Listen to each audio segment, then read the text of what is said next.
Ladies and gentlemen, comrades and friends, welcome to The Week with me, Comrade Fatso, where we bring you the news faster than it takes the police to beat up an innocent guy who's just holding a flower. We've got a special guest interview with a guy that some of you may have seen so many times on the streets, you might have thought he's homeless or an airtime vendor. Ladies and gentlemen, today in studio, the brother of Dzamara and a leading activist behind the Occupy movement, Comrade Dr. Patson, Dzamara. So welcome, Comrade Patson. Welcome to the show. Welcome to The Week. Thank you so much, Comrade Fatso, or should I say Comrade Futsek? Chero, as you like, Baba. Thank you for having me. It's very nice to have you here. And what is this about? I brought you a flower. It's not Valentine's. And by the way, I'm not gay. Yeah. It's just a gift of love and peace. Right. It's great. I've been given a flower by Comrade Patson Dzamara. He obviously comes here very peacefully. Now, Comrade, we see you always on the streets demonstrating. And I think a lot of people are asking, they're wondering, is your home address #1 Africa Unity Square? And I mean, do you like drive around with blank placards in your car, ready for any protest any day? And another question is your favorite hotel Central Police Station? And how is the food there? I heard they've got a very good chef. Actually, I do drive around with a lot of blank placards, mighty markers. I'm always ready for action. Africa Unity Square has become our home. It is the springboard of the current protests we're seeing. That's where I started these protests, and most of us have actually adopted that as the home of protests. We're actually going to rename Africa Unity Square to the Dzamara Square in the new Zimbabwe, because that's where it started. Now, when it comes to that hotel you referred to, Central Police Station, well, I've become a regular there. Obviously, it's now something that I think, even though initially it was not palatable for us to go there or for me to experience life at that hotel, at this point in time, because of the core of leadership and because of the core of transition, I have to fall in love with that place. Now, Comrade Patson, you definitely have some of the best struggle lingo out there. I mean, you are notorious for saying Mugabe and his minions. Eh? My favorite one is when you call them satanists. Now, I want to know, Comrade, do you have proof of this satanism? You know? Because your friend AC Lumumba might have said fuck you to the president, but we all know that Msatanyoko is the biggest insult in Zimbabwe. Eh? Why are you not in court? And where's the proof of this satanism? Well, that question is funny, but I would say that their satanism is evident and apparent to anyone and everyone.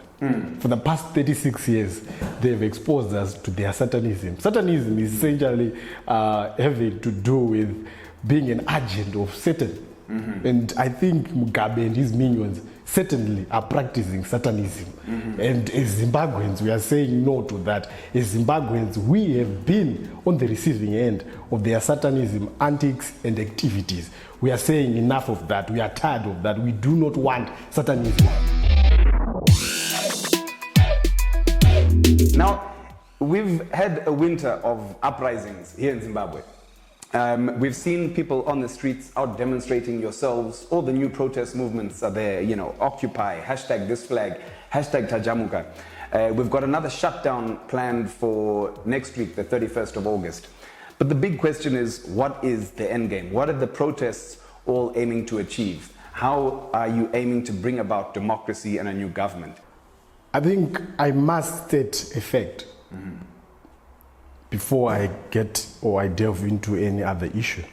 Zimbabwe's problems are political. As such, the solutions are political. We cannot divorce the processes we engage in as the citizen movement from the political dimension. That is error. I see some of our followers try and separate the two, but you realize that one is the means to the end. The citizen movement should be the means to a political solution, as it were.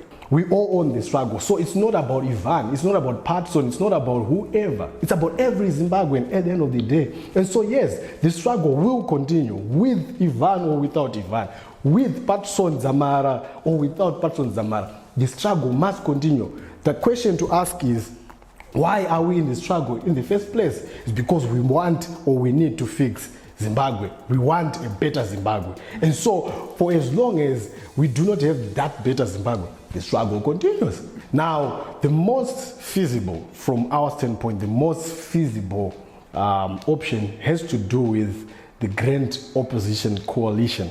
And that's what we are actually doing behind the scenes. As the citizen movement, we are engaging political leaders and we are pushing them. We are actually at that point where, if need be, we will force them to coalesce, because that's what we need as the citizens. We want them to unite, to have that united front, and that way it will be easy even for us to direct traffic towards one thing, because at the end of the day, all we want, all we are seeking is for us to redeem ourselves and exhume ourselves out of this satanism we have been exposed to for the past 36 years. Comrade, we're coming to the end of our show here. Have you got any closing words for the comrades about the upcoming shutdown? Yes, we have a total shutdown, third shutdown on the 31st of August.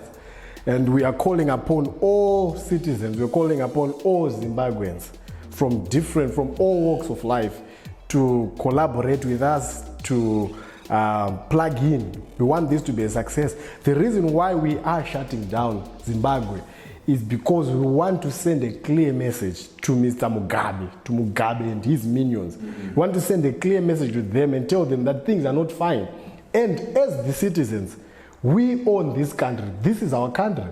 And so we're not going to allow them to continue urinating on our heads, telling us that it's water. No, we're not going to allow them to continue urinating on our heads. The time for us to say enough is enough has come, and the time for us to draw a line in the sand has come. And so we are appealing to all citizens, to all Zimbabweans, to plug in. Do not go to work on the 31st.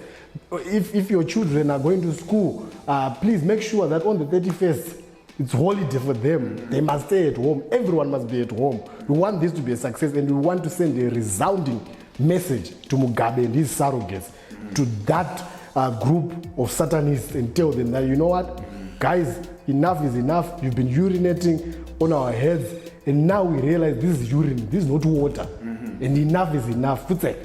Well, comrades, you've heard it. This has been Patson Dzamara in the flesh. You've heard today words such as minions, words such as surrogates, words such as satanists, and urination. That's been happening in the nation. It hasn't been rainfall, it has been urination, comrades. Just to let you know, the weather reports have all been false. ZBC have been lying to us for the last 36 years. It's just been a big urination fest.